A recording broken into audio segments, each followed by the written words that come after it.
Oh, hi, it's up. Hi, my good friend John, and we welcome you back to Katawa Shoujo. Heyo. Hopefully, this is a short part because it's been a fuck long weekend. Well, not Fuck literally, long weekend. but but not literally, but yeah. It's just I've been doing a lot of work, and I haven't had much time to do a fucking video of this. So finally, I have some time. Hopefully, this is a quick one. Because honestly, my sleep schedule is like pretty much fucked with everything that has been going on and all that. So, false cadence, it's called the title here. But let me point out for a fact that apologies for about the last part, but if you have watched it, that I could not make any commentary. I tried doing commentary on it, but unfortunately my voice just kept giving out because of being sick and all. But thankfully so, I have felt much better, and yeah, we can continue on. And we're greeted by this awful fucking picture in the far. It just keeps changing and changing and all It's that shit. still gives me the creeps, man.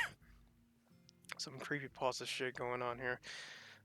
Anyways, the snap of my mobile phone's closing contrasts with the ambient chatter and noise audible even in the hallway outside the library.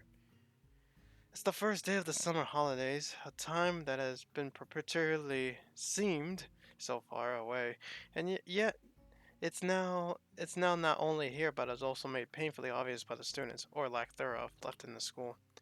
Most students have returned home to spend the holidays with relatives by now. The few that are left are mostly chatting between themselves, usually about what they intend to do in the coming weeks. It makes me feel like the odd one out for taking advantage of the school library being open for the first several days of the holidays. Obstinately, it's for students to drop off any books they have borrowed and yet to return, and for those who have their parents pick them up, to help pass the time until they get whisked away. Thanks to the recent lengthy phone call from my parents, which had so rudely woken me from my sleeping on a beanbag at the back of the library, I'm now in the latter category. Sliding my phone back into my pocket, this time remembering to set it to silent, I go back into the quiet and wholly placid room. It's the nostalgic sight, just when, just as when Lily first led me into the library. The orange tint of sunset bathes in the room in its light, while Hanako sits on the beanbag, silently reading if Fuko fusses, just barely visible beyond the counter.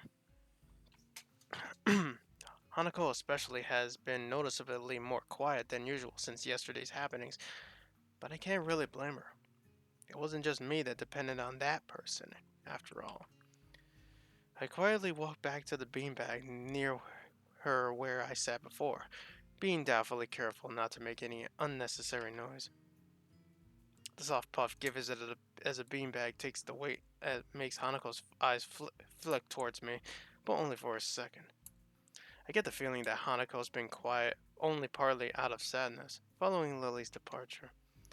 Rather, she seems more thoughtful and measured than I expected, perhaps due to her desire of working out to how to deal with Lily's leaving rather than just being depressed over it. It makes me a little proud of her. Hey, Hanako? Yeah? Still going ahead with your idea of traveling? She gives it a determined nod. I'll be starting in a day or two. Naomi's decided to come with me too. Wow, quick start. Where are you two headed to first? I think we're going to start by going north, then loop down and go southward. So Hokkaido's going to be first. She gives another nod, more tentative than the last. Since the significance of that place is not lost on either of us. Do you know how you're going to handle the traveling expenses and accommodations? Yeah, I've worked everything out. I think it should be okay. Naomi says she has her side worked out too. You know that if you need anything, you could just call, right?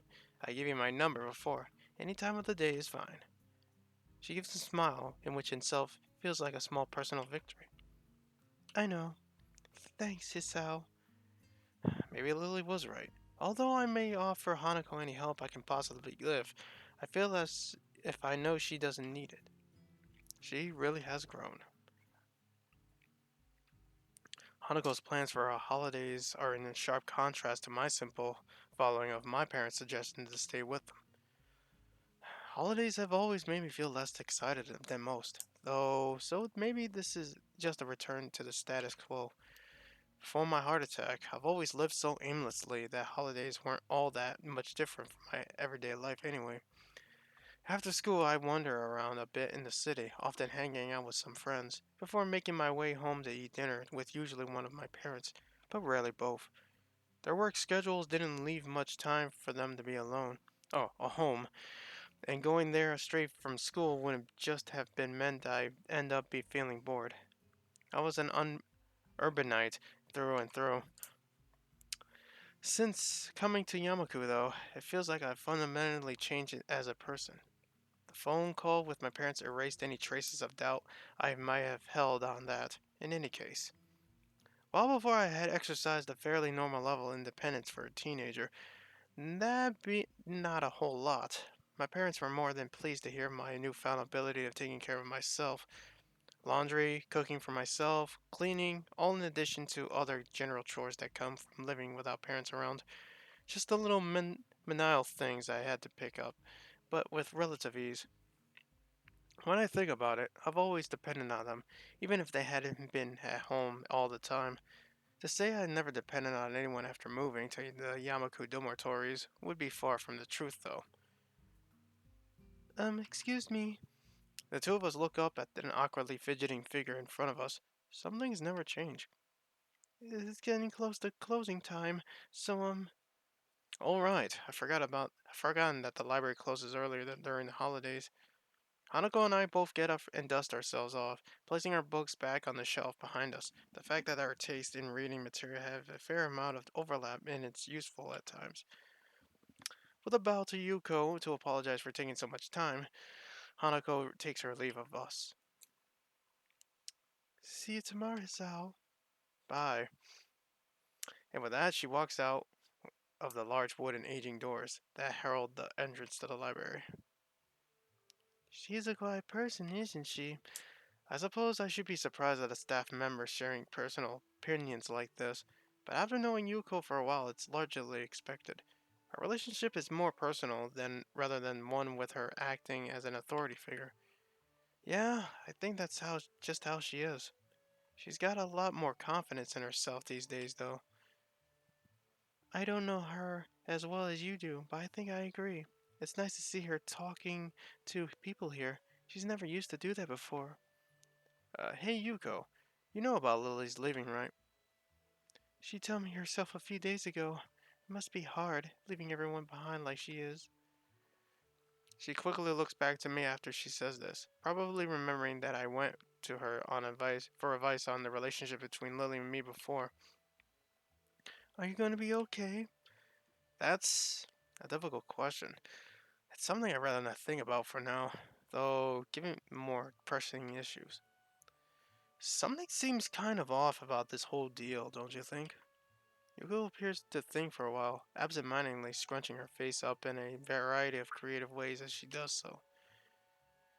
I don't think I really know her well enough to make that kind of judgment. I'm sorry, I can't be more help. Nah, that's fine. I'm just sort of thinking aloud. I give a deep sigh and scratch my hand in frustration. Ugh, there's just so much stuff happening at once I have no control over. It feels like I'm being swamped. I think everyone goes through times like that. What's important is to concentrate on what you can do, rather than what you can't do. At least, that's how I see it. If I didn't think that like that, I don't think I'd be able to manage my life as it is. She says it with a smile and a light tone, but her words are far from any kind of joke. Being pulled between two jobs as she is, just to hopefully make enough money not to live, only to live, but also for university, must be exhausting. Perhaps that's why, coming from her, this feels like it has more meaning than if it had come from most others. I guess you got a point there. Thank you for your advice once again, Yuko. She bows deeply and smiles again, before making her way back to the counter where she spends so much of her time. The tiny wings of the cardboard crane in my fingers are only just visible in the dim light of my room, just a little of the moonlight being able to peek through the curtains and around their edges. I lie still in my dark bed for a long time, idly looking up at the little origami bird. It feels like a lot's happened since Lily folded this, but at the same time, it feels like a very little has changed. Compared to everyone else, I'm back to square one. I might have a newfound idea of where I want to go in life, but that's hardly something that affects me now. Hanako changed. I know that much. If anything, she just makes me feel like I've got no excuse to be like this, considering her previous situation. Lily, though, I turned the bird in my fingers another way, looking at it from yet another angle. When I first met her, she seemed aloof and perhaps somewhat distant. Her actions were always cheerful, measured and precise, and her carefully maintained composure always gave the appearance of unerring confidence and serenity. In time, she became less formal, just a bit, but enough. It felt good to see her lowering her inhibition. I can't say that word. Fuck it. Sorry. Sorry. Ah, Eiko. Yeah, sorry. I'm at a loss. Inhibitions. Sorry if I pronounced that wrong. Around me. And opening up, even just a little of her own accord. It felt as if I was seeing her real self slowly become more vibrant and visible. Now, though, I'm beginning to have doubts. Perhaps they're to be expected after what is, effectively, the two of us breaking up. They don't feel new or strange, though, but rather like an old book being found and dusted off. I soon realized after meeting Lily that she saw me as she did Hanako, as someone who needed help and care. At first, I simply thought we'd be fine as friends, helping each other through our limited time together in school. But then I began to treasure our moments together more and more, from our quiet walks to our talking over lunch. The good sides of her personality became ever more obvious and ever more likable. The absence caused by Lily's trip to Scotland to visit her long-distance family and sick aunt only made me realize how much I liked just just being around her, and I had thought that she felt in a similar way. For her, though, maybe that wasn't everything to our relationship. Even after she returned to Japan, that just meant she lost her family once again. After meeting them for such a brief time, she lived so much of her life after without her family around. Not to mention with Akira working long hours, that she had little choice but to be like that. I had thought her sense of independence to be a good and admirable trait. It was in stark difference to my reliance on my parents before my heart attack, as reluctant as I may have been to admit it. However, it also meant that she never let people get too close to her.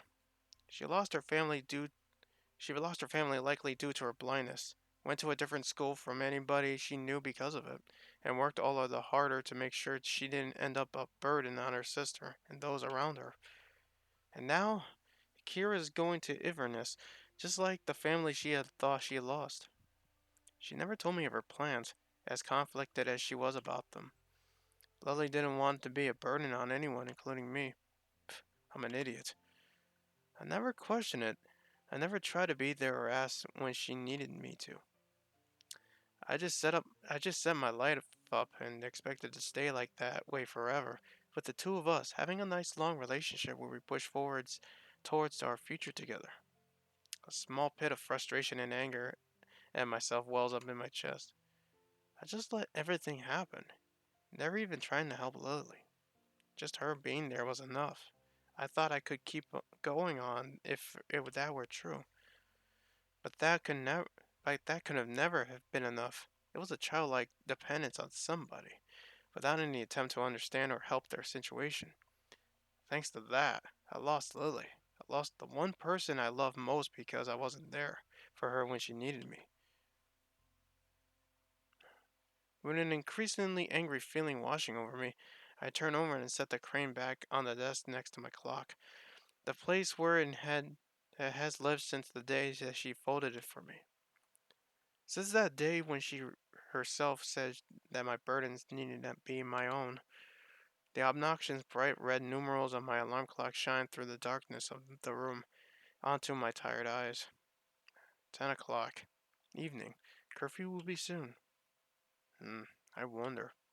Akira mentioned they'd be leaving this evening. I had no idea when their flight is, but that does mean that there's a chance, however small, that they might have now already left. Adrenaline starts to move through my body as I sit up on my bed, my eyes suddenly wide with possibility. There's no guarantee haven't left. Indeed, it's likely they have already have, but there's also a chance they haven't, however they small it may be. Just this once, just as I should have before. I stand up and rush over to my cabinet, throwing out some clothes as fast as I can, and sliding them on in quick succession.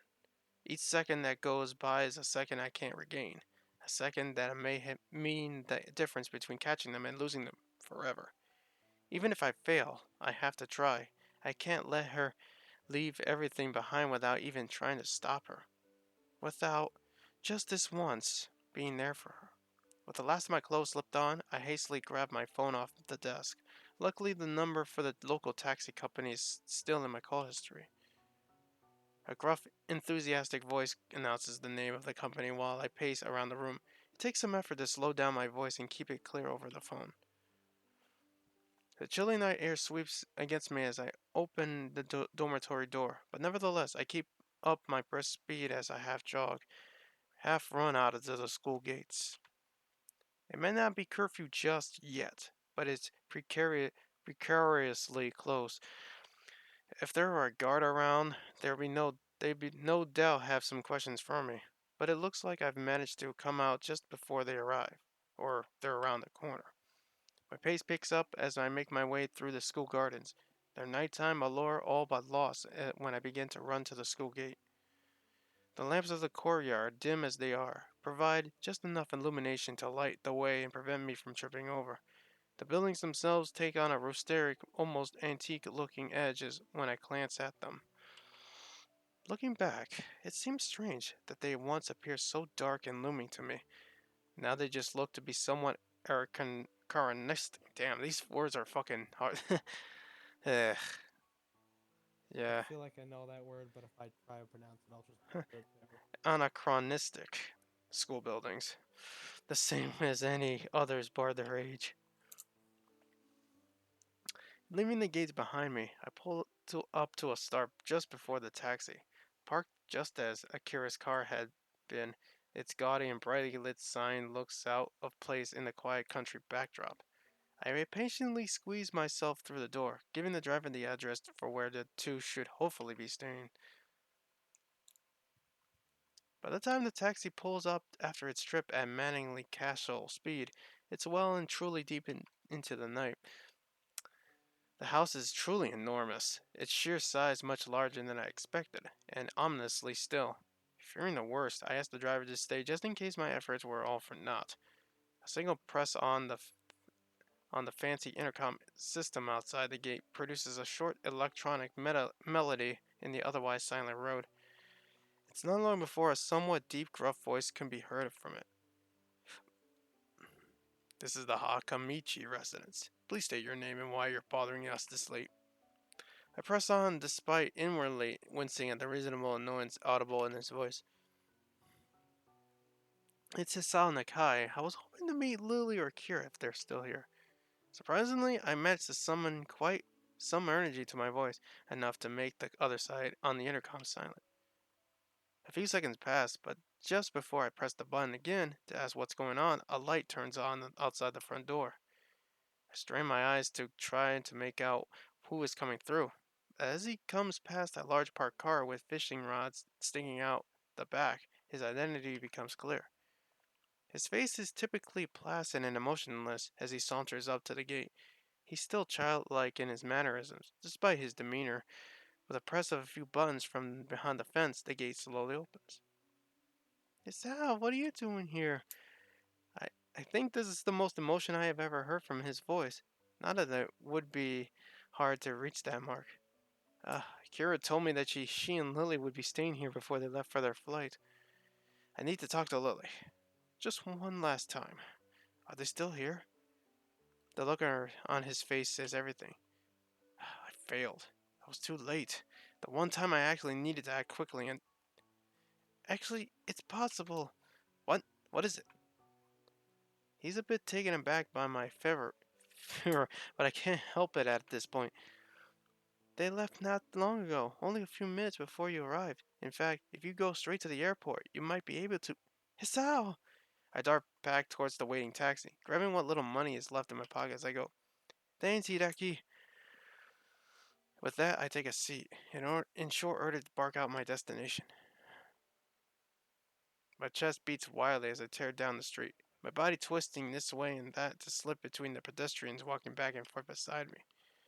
With the road solidly blocked by taxis and other cars, dropping off passengers and picking up others in the time they have to wait, we ended up ha- we ended up having to stop almost a block away. But that's in the past now. What matters is reaching Lilly. One foot hits the ground and the other quickly following without the slightest thought, as if my legs taken on a life on their own, and all my mind it can do is concentrate on the view ahead of me. Just one glimpse of that long hair of hers, that long yellow hair, and that was the same color as the wheat that stretched as far as the eye could see. In the end, I depended on Lily, just like Hanako did. Even after we started going out, it still doesn't feel like she really ever let herself depend on me. Except for one moment. That one moment where we held each other tightly on that bright yellow field. At that time, she must have feared losing me just as she did everyone else. That's why, just this once, the night air wraps around me, draining every last remnant of warmth off of my body, to the extent that it feels more like a midwinter than a summer night. My fingers, my hands, my feet, they all feel increasingly cold. The sound of the passing crowds is reduced to no more than a background hum while the sound of my shoes hitting the pavement echoes loudly, every step surging towards the person I have to catch. Forced by my chest tightening in response to the cold of the night, I rest my arms over it to try to settle it down. Oh no, no, no. Bad timing, Oh, man. I know. This is not the time to get that right now. When the airport comes into view, though, I realize this feeling is one I felt before. Oh, not now. Of all the times for this. Please, not now. I take a gulp and soldier on regardless, pushing my body as far as it will go. Sweat pours off me as I hurtle forward, my shoulder hitting someone's side and my mind suddenly flooding with emotions and memories. I continue on without an apology. I have to keep moving now. If I stop, I'm not sure if I could begin again. Even if I could, it would all be for naught if I'm not in time. I hit another person, and then another, offering a little resistance to get bounced out about. My feet feel numb. My arms losing all feeling. My chest forces me to hunch over awkwardly, tightening ever more. That afternoon in the snow, that time when my life irreversibly changed, the image of Amanako and that damn letter would flash over and over in my mind.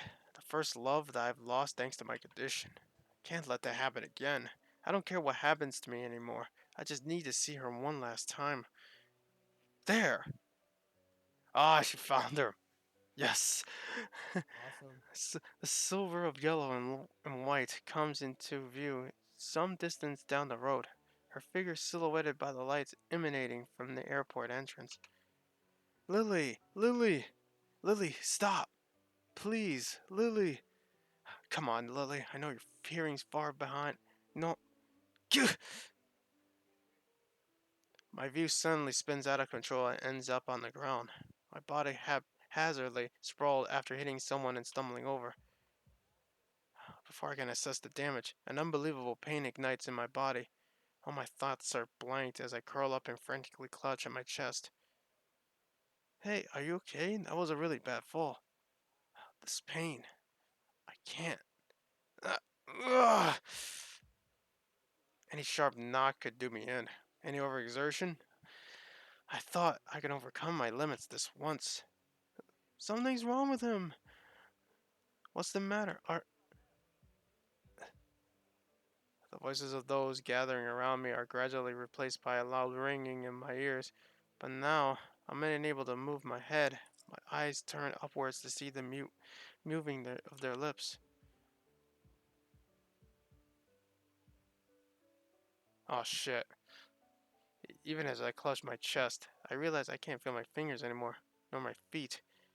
It feels like my entire body is shutting down, starting from my extremities.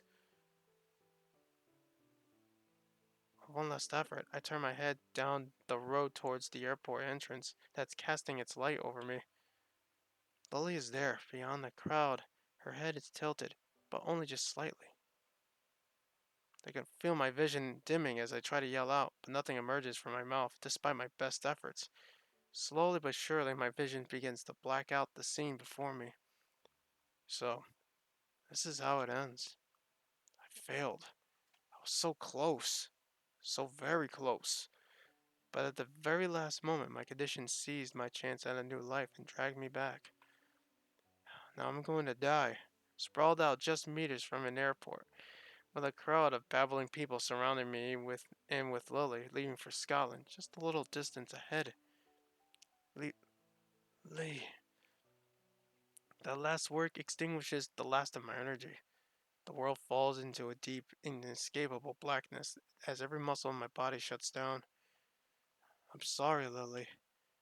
I was too late. Oh shit. Oh, I didn't like any of that.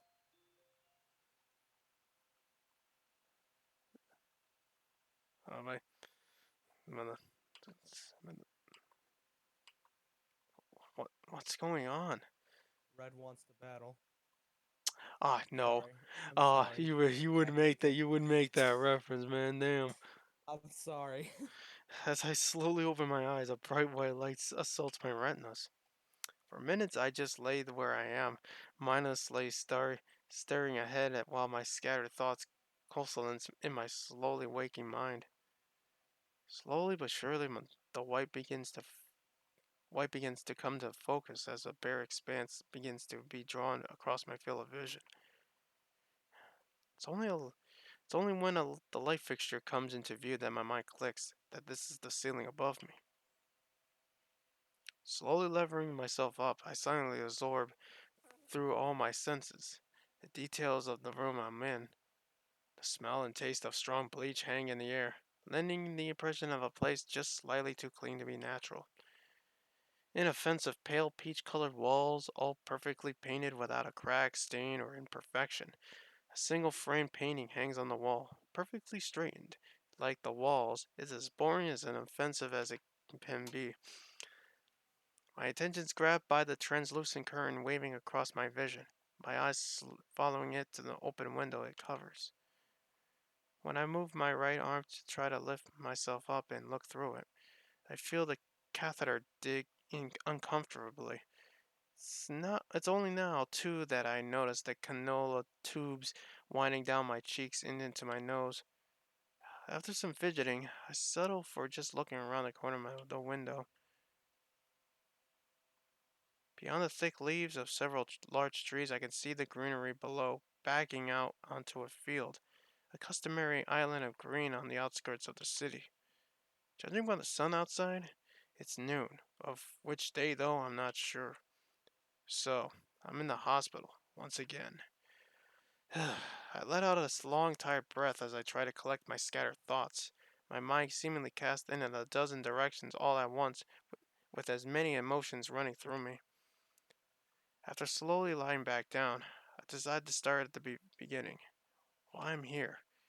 I cast my mind back, but I can't work out a smooth recollection of what happened.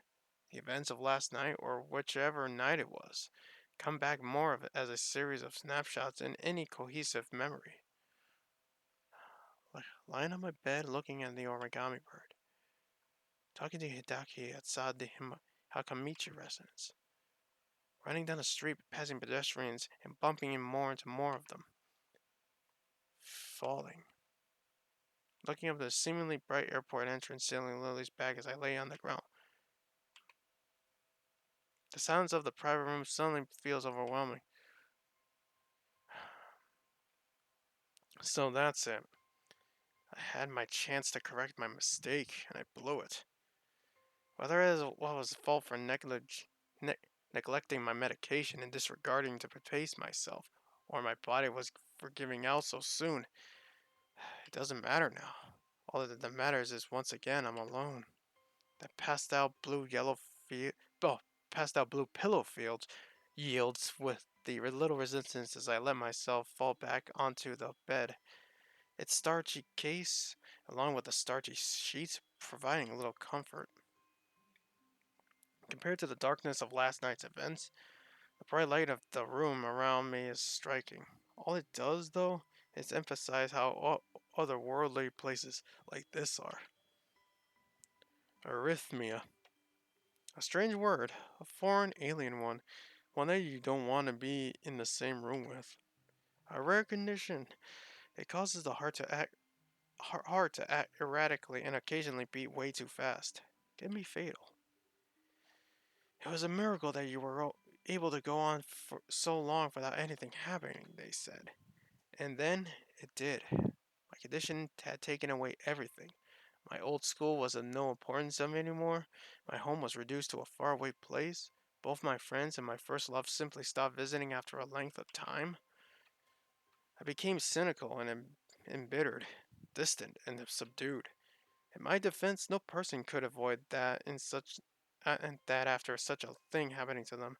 But nonetheless, I left the hospital as a very definitely changed person. Things changed.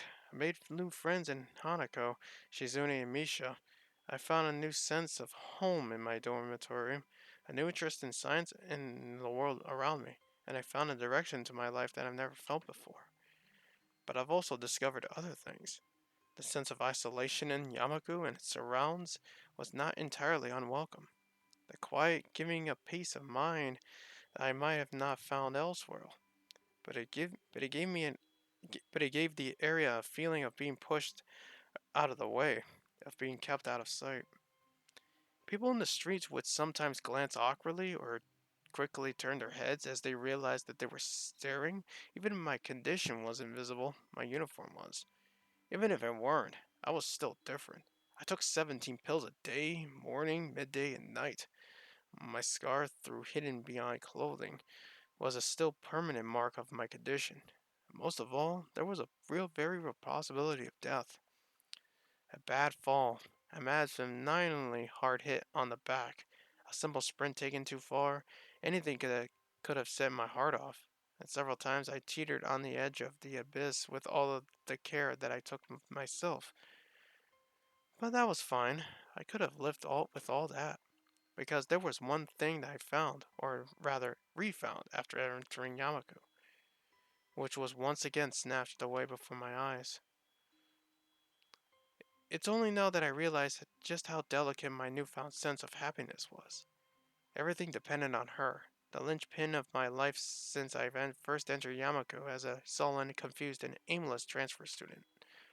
Lilly Satel was the one person I could have depended on above all others, and who recuperated, I forgot that word, fuck. I don't know. I think recuperated, yeah, the love that I felt for her, but I failed her and only realized it all too late. I thought that I could just set up my life up and continue that way forever, but the real world doesn't work like that. I finally realized the meaning of those words, only to be struck down as I confronted my failure to do so in time. The surroundings I'm now are all too familiar.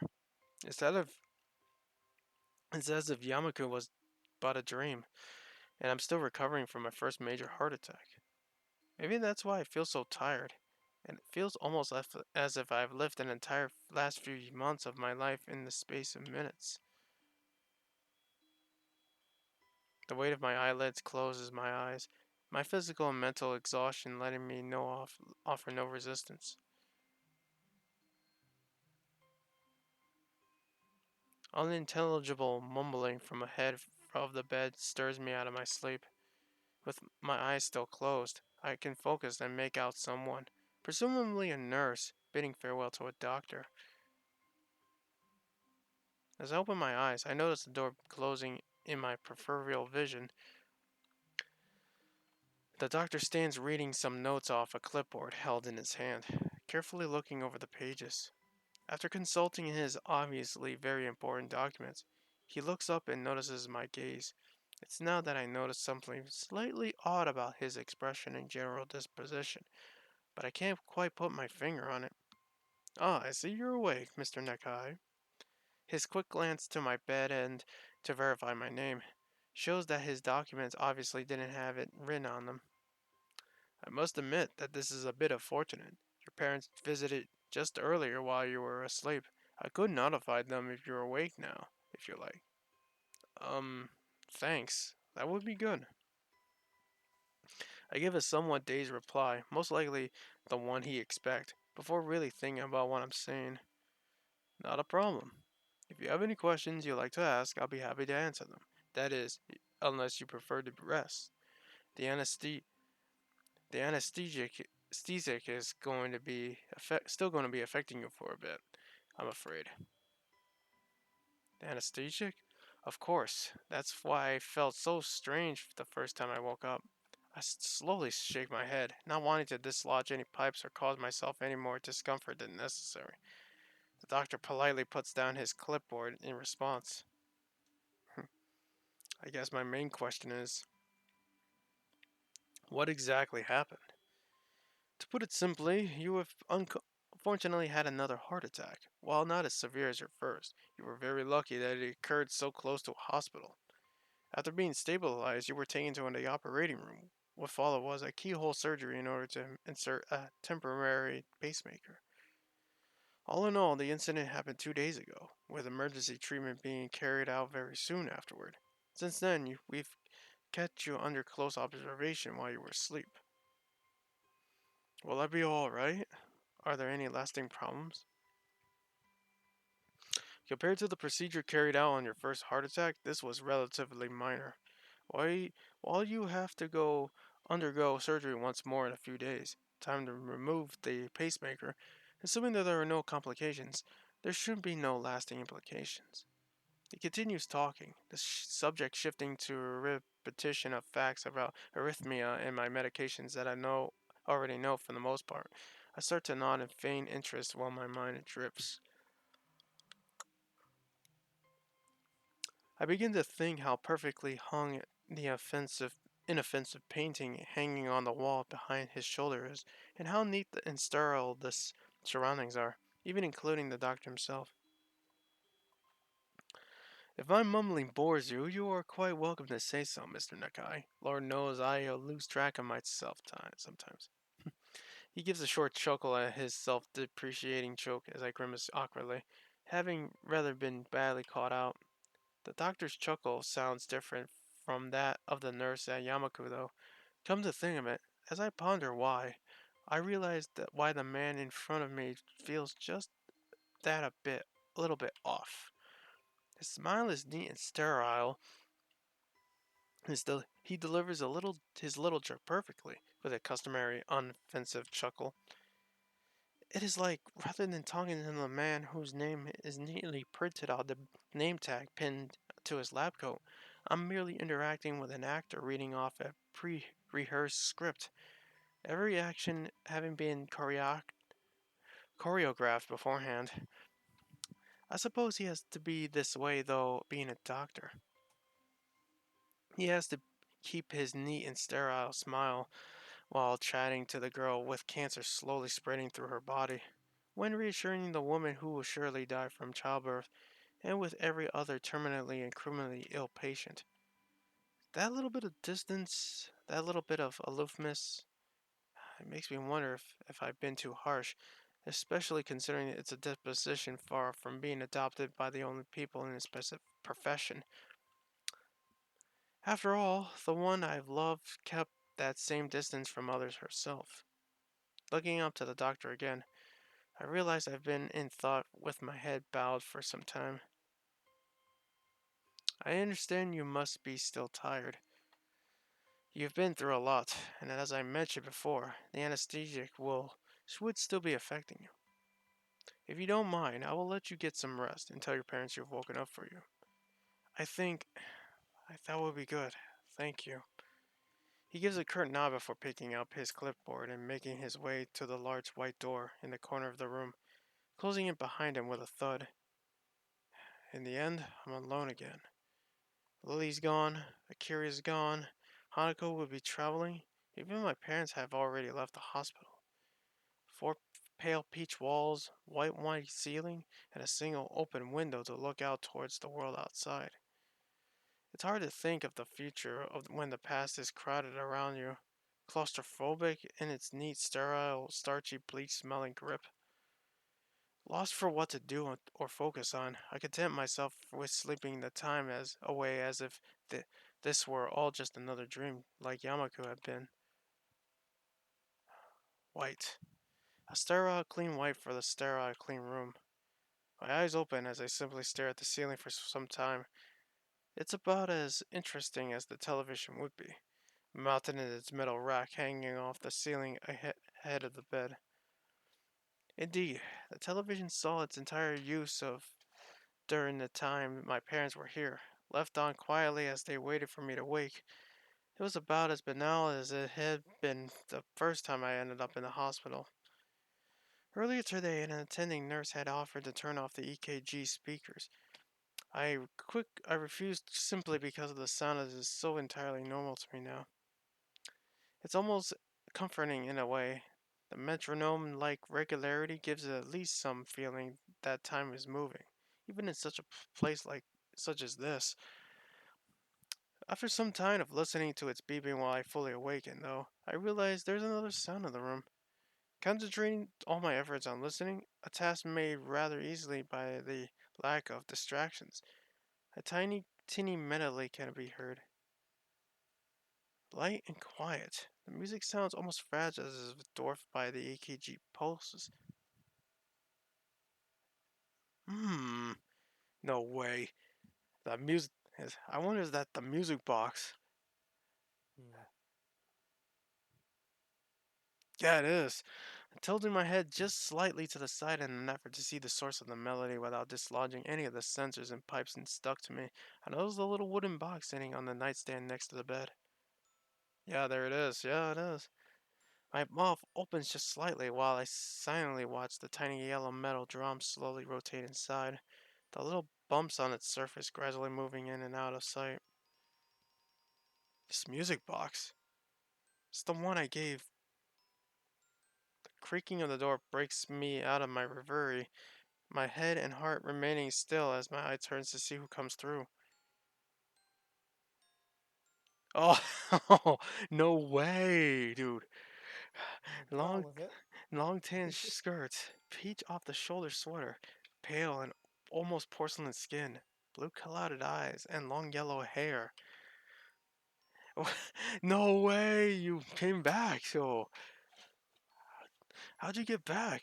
All I can do is stare as Lily slowly walks into the room, her fingers slightly running over the wall for orientation, and my mind comes to a shuddering halt. Lily? She stops mid-stride, her tired body tensing. Hisao, was that you? Her voice is quiet and pensive, echoing her expression. I thought you were. Lily takes one tentative step forward, and then another, as if she were holding herself back. Her control over her composure is for naught, though, as she finally rushes over to where I lay as the rest of her resistance falls. I'm slightly taken aback as when she grabs hold of me, hunching over as tears begin to fall from her cheeks. Since only minutes ago, I thought she was on the other side of the world. After a moment of hesitation, I rest my hand on her soft shoulder. Oh no. Hisao, Hisao. Lily's body trembles as her tears blot the pale green sheets, her emotions flooding through her carefully maintained exterior. With her face now closer and made easier to see her pale skin being lit by the sunlight from the window, I notice her cheeks being redder as they should be. It's okay, Lily. I'm okay. You don't need to. She rights herself quickly, her crying forcefully stifled with both sadness and stubbornness remaining in her moistened eyes. Her prideful nature, always having been something to contend with, takes me off guard. Stop telling me not to worry about you, Hisao. Just this once. Let me cry. I'm caught speechless. She waits for a response, but her composure breaks again after a handful of seconds. I swallow hard and try to settle down my own emotions while she weeps onto my bed, a strange mixture of relief and depression welling up. Lily's here. She's really here. If I couldn't feel her skin under my hand, I hardly believe my own eyes. My efforts weren't for nothing. My body's attempt to take away everything what that was important to me once again has been foiled. But now, I don't feel as happy about it as I thought I would. Seeing her here, crying like this over me, this is one thing I wanted to avoid since coming to love her. No, even since leaving the hospital. I'm sorry, Lily. It's my fault I'm here. I shouldn't have not pushed myself too far. I gave a self-depreciating snort. After months of keeping myself together so nobody worried over me, I went and did something like this. I guess I'm pretty dumb. With a couple of sniffs and a long breath, Lily managed to pull herself together and calm down a little. Despite her red cheeks, moist eyes, and the lines of her tears still visible, she delicately wears that weak smile she seems to so often give. You needn't blame yourself. I heard later that it happened that you were running down the road after me, right? Still, she wipes her eyes with the back of her hand, returning more to her old self as the rust of emotions wears off. Why did you run after me, Sal? I moved to respond, but noticed her face tightening. Even after I said goodbye and I left Yamako Academy. She takes a moment to steady herself, her emotions almost bubbling up once again. I just wanted to say that I'm sorry. Sorry? For the times when I wasn't there when you needed me. Until now, I thought you just being there would be enough. I only needed you by my side just to make any day feel better. Even if my body may be like this, I want to help you, Lily. To be there when you need someone. But we're always there, Hisao. Why did you want to go to Scotland, Lily? Why? I told you before, because Akira was going, and because of my family's summons to their home. Why didn't you say that you wanted to go? I I'm not a I'm not stubborn often, but this one time I need to be. I want you to stay here, Lily. I want you to stay where everyone knows you lives and where all your dreams and ambitions were made. If you choose to stay, I'll never leave your side. I'll never I won't let you lose another person. When I had my heart attack, I was snatched away from everyone and everywhere. I knew. You showed me a new life after I came to Yamaku. Lost my past, but you were showing me the future. It's true that I haven't been always been there for you. I'm unreliable sometimes. I lied, and I thought I'd come to understand you when I hadn't even understood myself. Being it as it may, I want to give you a future as well. I want to be there for you to share both your burdens and your happiness, just like I promised back in Hokkaido. I want you to trust me. I know I had problems coming to put my trust in you. After losing so many people I had known after my heart attack, but that but that's not how I know I that being unable to trust others can feel awful. That's why I can't watch you just throw everything away like this. I never want you to go through what I did. I would do anything to stop that. You can be quite steadfast when you want to be, can't you? As I said, it isn't often. My weak smile drops, though, as my IV and my alarm digs in a little. It's a harsh reminder of my tether to my condition. Lily's face tenses as I let out a small gasp of pain, immediately making me wish I hadn't stifled it better. All I can do is sigh in defeat. I tried to not let everyone worry over me over the entire time since I left the hospital, but I can't even stop the one person I loved most from crying over me. Even if I might finally be able to put my feelings into words, I feel pretty useless with the body like this. Every time I try to reach towards something, it was just snatched away. And even now things only turned out for the better due to luck. I guess that's something else I should apologize for. All I can ever do is make you worry. Even now, there's very little chance I'll live anywhere near a full life. The feeling of Lily's warm, soft hand moving over my left cheek makes me lift my head up, a smile gentle as warm as she touches me. I think that is something very natural for you to say. You were always so sincere and self-conscious. You are also reserved and mild-mannered and patient to a fault with Hanako, yet curious about everything and anyone. When I said I missed you while I was with my family, I wasn't lying or exaggerating. The thought of you was never far from my mind, and it helped me through that time. That's why I was also so con- That's why I was so confused about what to do when my family summoned me. Even after I thought I had made my decision, you tried your hardest to challenge me about it. I didn't confess to you out of pity or believing you were somehow different from what you are. I confessed because I never want to lose you and want you to always be a part of my life, no matter what might change. You are a very beautiful person, Hisao. Your heart changes none of that. So please, don't apologize for yourself anymore. For a long time, silence reigns in the room. I'm not really sure what this newly born feeling inside of me is, but it pales to insignificance as I wordlessly gaze at Lily's smiling face, warm and gentle as it's always been. And as only as her thumb crosses my cheek, wiping away a single drop of moisture, that I realize that this is all I've ever wanted. For what it feels like the first time, I give an earnest wide smile, as Lily feels it against her palm when she returns the gesture. More time passes before either of us says a word, neither of us needing speech to communicate with our feelings with each other, to each other. I know I can't promise you that I'll always be around, or that we'll be together forever. That was Hisao's line, my bad. With some difficulty, I slowly lift my hand, placing it over her pair's shoulder.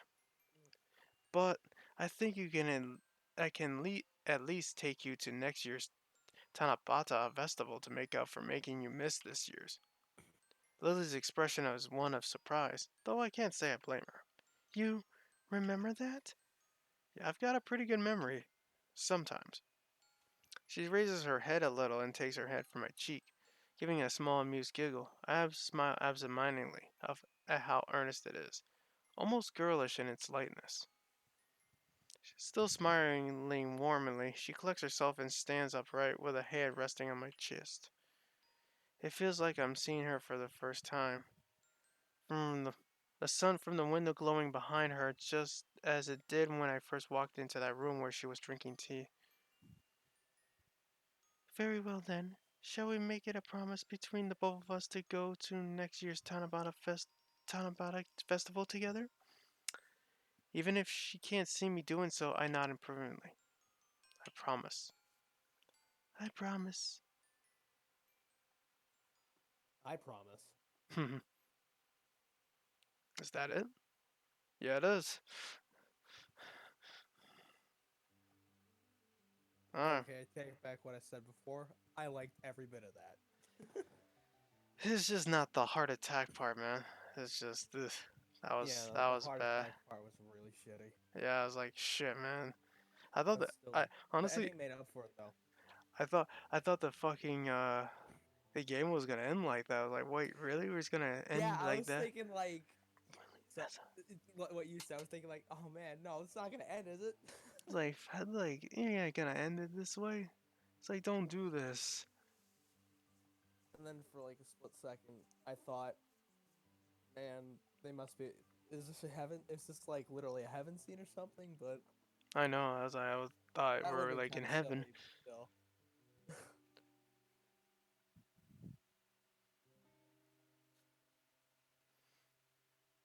Small credits. I wonder is there any after story? Right, the Just like, sequel into the final episode. just like post credits kind of thing. Oh, there is. Well, Welcome to the Windows XP background. Windows XP. No, this is like Sorry, what is this, the beta version? The beta beta version of background. Windows Beta. 8 and Windows XP. Akira and Lily and I silently sit on the grassy embankment high above the local town, the breeze gently blowing through the cloudless sky. We may be just a few minutes' walk from town, on a hill just outside its limits, but the view is entirely unexpected. Lily sits beside me, her eyes closed as the gentle breeze flows through her hair. This is a nice area. Yeah, I never knew a place like this was anywhere near Yamaku. And I had to be the one to find it, of course. Akira's grin is genuine, but her tone is slightly different from her usual carefree nature. It's good that you're out of the hospital, though, Hisao. Nobody's more glad than I am. I can't stay in hospitals. So you two are going back to the school tomorrow? Yup, yup. Akira chuckles in amusement before looking back out to the town below, the trees between the buildings swaying in the wind. Pity we couldn't go up north for the summer holidays, or to get to Tanabata. I wouldn't worry, there's always next time. You'll be graduating before the next summer vacation, won't you? Yeah, there'll still be college after that, mind. Going to the same one? Likely, we both have high enough scores to meet the entry requirements. You sound so sure. Don't worry, you're better than I in most subjects. I guess we'll work it out in due time. That's the way. Just enjoy yourselves in Yamaku while you're here. Lily gives a sad sigh in the distinction made between Akira and the two of us. Do you really need to go back to Scotland? Yeah, the folks are already out for my blood, that as it is. You were meant to stay this long? She gives her trademark wide grin. Setting my boyfriend up with a passport took some time. You're taking him with you? Just for a while at first. He's a surprisingly worldly guy, so I think he'll do just fine. Kira gives it a snooze snort. If our father had his way, I've gone a long while ago. I couldn't just pass up an excuse to stay with my favorite little sister and a little longer though. She leans right and gives Lily a tight playful hug, cheering her up considerably. It's nice to be with you one last time though. For what it's worth, I'm on the same boat. Thanks, you two. I'll try to come back sometime, don't worry. It's a shame that the business keeps you so busy. The place won't run itself, I'm afraid. I think it's going to be just the same over there. Considering that, I better get going. Have fun over there, Hikura. Will do. With a slight grunt, she lifts herself up with her hands and stands up. Oh, yeah, lift herself up, dusting herself off as she does so. Well, I better be off. The plane will wait for me after all. She has a certain unusual wistfulness in her tone of her voice, her eyes firmly planted on her sister. I'll be okay, Akira. Yeah, I know. Come now, it isn't that bad. You'll be able to see us again soon. It is strange to have Lily reassuring and doubting Akira for once. She really has changed. Goodbye, Akira. Bye. For a second, the dark-clad figure looks down at both of us, smiling wildly, perhaps more wildly than I've seen her do before. She lets out a long, slightly wavering breath to steady herself before leaving, but eventually slips her hand in her pocket and turns on her heel. And with that, she walks away, one hand held high in the air as she goes. See you later, you two. A jazz tune with no beat, melody, or direction to the very end. After a few moments of sitting silently, Lily and I pick ourselves up and dust ourselves off. Turning towards her with a broad smile, I hold out my hand. Shall we be off then? She takes my hand in hers with a gentle nod and smile, as beautiful as warm as ever. Indeed, we shall, Hisao. As we set off towards the school, that wonderful smile engraves itself onto my memory. That wonderful smile that we both share. Our pasts may be scattered and at times overshadowed by sadness, but they're also an irrevocable part of our lives and personalities. Even if I could change a simple thing, I wouldn't, because my past is what had led me here. That's why, even with all that's happened to us before, and all that that what may well befall us together, will keep walking forwards, towards the future, our future.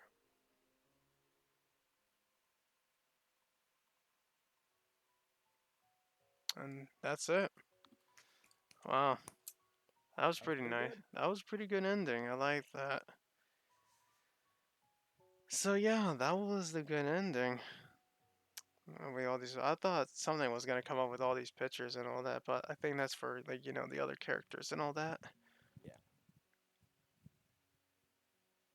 So I have the save file here, out and about. This is where the decision here that will change the ending you get.